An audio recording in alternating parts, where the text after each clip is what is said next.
तो आज हम देखने वाले हैं कि 12 मॉडल बोर्ड की किस तरह से वायरिंग की जाती है। जैसे ये हमारा घर है, अब ये बोर्ड है घर रूम का और इसका वायरिंग करना है। तो 12 मॉडल का बोर्ड है जिसमें हमारा 2 सॉकेट लगा हुआ है और हमारा जो कि 2 स्विच भी लगा हुआ है सॉकेट को कंट्रोल करने के लिए, और 4 स्विच लगा है जो कि 4 बल्ब के लिए या 3 बल्ब के लिए, 1 फैन के लिए और 1 इंडिकेटर लगा हुआ है। तो इसकी वायरिंग कैसे करेंगे, चलिए आइए देखते हैं। ये हमारा बोर्ड है जो कि जीआई बॉक्स में हमारा वायर निकला हुआ है और इसका वायरिंग हमें करना है। आप देख सकते हैं जी, ठीक है।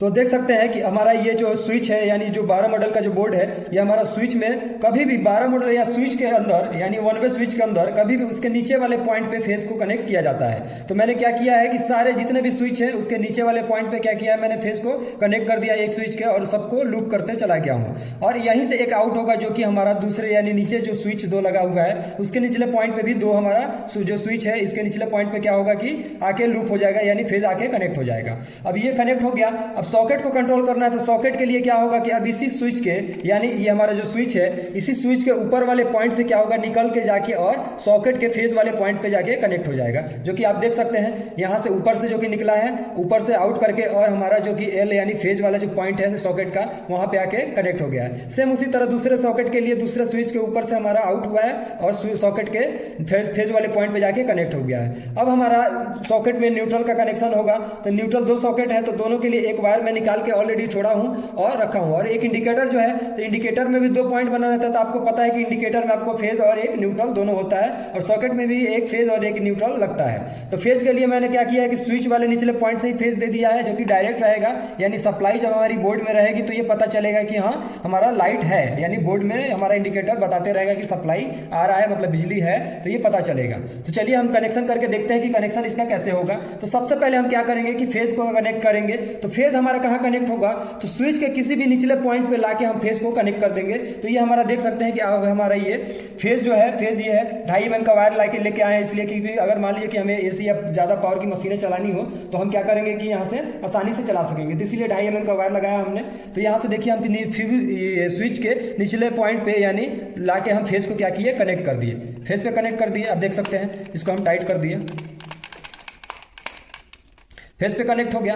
अब हमको क्या करना है कि न्यूट्रल देना है। तो अब हमको पता है कि अगर घर की तरफ से जो न्यूट्रल आ रहा है तो हमने क्या किया, लूप कर दिया है चारों तरफ लूप करके, सिर्फ एक न्यूट्रल घर की तरफ से आया यानी जो फैन बल्ब की तरफ से आ रहा है, और हमारा जो मेन न्यूट्रल जो आ रहा है ये हमारा आ रहा है। तो मेन न्यूट्रल को क्या करेंगे, सॉकेट के अंदर ही कनेक्ट करेंगे और हमारा जो घर की तरफ जो न्यूट्रल जाएगा यानी बल्ब फैन की तरफ उसको साथ में ही हम क्या करेंगे, कनेक्ट करेंगे। तो इन दोनों को आपस में हम जोड़ देंगे। अब देख सकते हैं ये इन दोनों को आपस में जोड़ देंगे। और एक इस सॉकेट के लिए भी लूप करना है तो इसको भी हम क्या करेंगे कि साथ में लेके हम जोड़ देंगे। तो इसको भी हम कनेक्ट कर देते हैं, आप देख सकते हैं।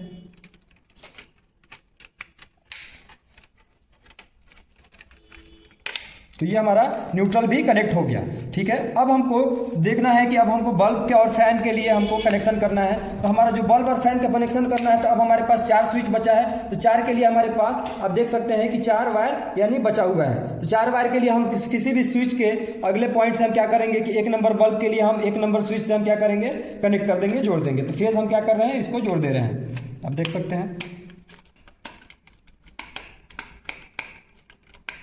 ये अच्छे से टाइट कर लेना है ताकि स्पार्क प्रॉब्लम ना हो, हमारा स्पार्क ना हो। तो दूसरे बल्ब के लिए दूसरे स्विच को में हम क्या करेंगे, स्विच के ऊपर वाले पॉइंट से हम कनेक्ट कर देंगे, जोड़ देंगे। सेम उसी तरह हमारा तीसरा जो रहेगा, तीसरे को भी हम क्या करेंगे, उसी तरह ऊपर वाले पॉइंट से हम क्या करेंगे, फेज को कनेक्ट कर देंगे, जोड़ देंगे। ये जोड़ दिए। अब जोड़ने के बाद अब हम क्या करेंगे कि इसके अंदर सप्लाई देंगे और चेक करेंगे कि हमारा सप्लाई आ रहा है कि नहीं आ रहा है, ठीक है। तो हमने सप्लाई दे दिया है। अब देखिए, आप देख सकते हैं कि हमारा सप्लाई आ चुका है, सप्लाई आ चुका है और ये हमारा इंडिकेटर इंडिकेट कर रहा है कि हमारे बोर्ड में सप्लाई आ गया है। अब हम बल्ब को जला के देखेंगे एक एक करके। तो आप थोड़ा दूर से आप दिखाइए कि हमारा जो देखिए आप, ये हमारा क्या स्विच ऑन कर रहा है तो हमारा बल्ब जलना शुरू हो गया, यानी हमारी वायरिंग जो है ये कंप्लीट हो चुकी है, अच्छे से ही हमारा काम कर रहा है। तो इस तरह से हम बोर्ड का वायरिंग करते हैं। आप कभी भी आपको कोई प्रॉब्लम नहीं होगी, आप आसानी से वायरिंग कर सकते हैं। तो आप नजदीक लेके आइए। अब इसको हम क्या करेंगे कि बल्ब को हम क्या करेंगे कि अब इसको आसानी से हम इसमें फिटिंग कर देंगे। फिटिंग करने के लिए आसानी से सावधानी से हमको क्या करना होगा कि इसमें हमको फिटिंग कर देना होगा। ये फिटिंग हमारा इसमें हमारा स्क्रू की मदद से हम फिटिंग कर देंगे। तो ये हमारा 12 बोर्ड था, 12 मॉडल बोर्ड यानी 12 मॉडल का बोर्ड था जो कि आसानी से हम इसका वायरिंग कर सकते हैं, ठीक है। इसको हम कर सकते हैं, लगा सकते हैं। ये लास्ट में लगाते हैं, अगर ये हमारा कनेक्ट हो जाए तो आपको दिखाने के लिए मैं लगा रहा हूँ।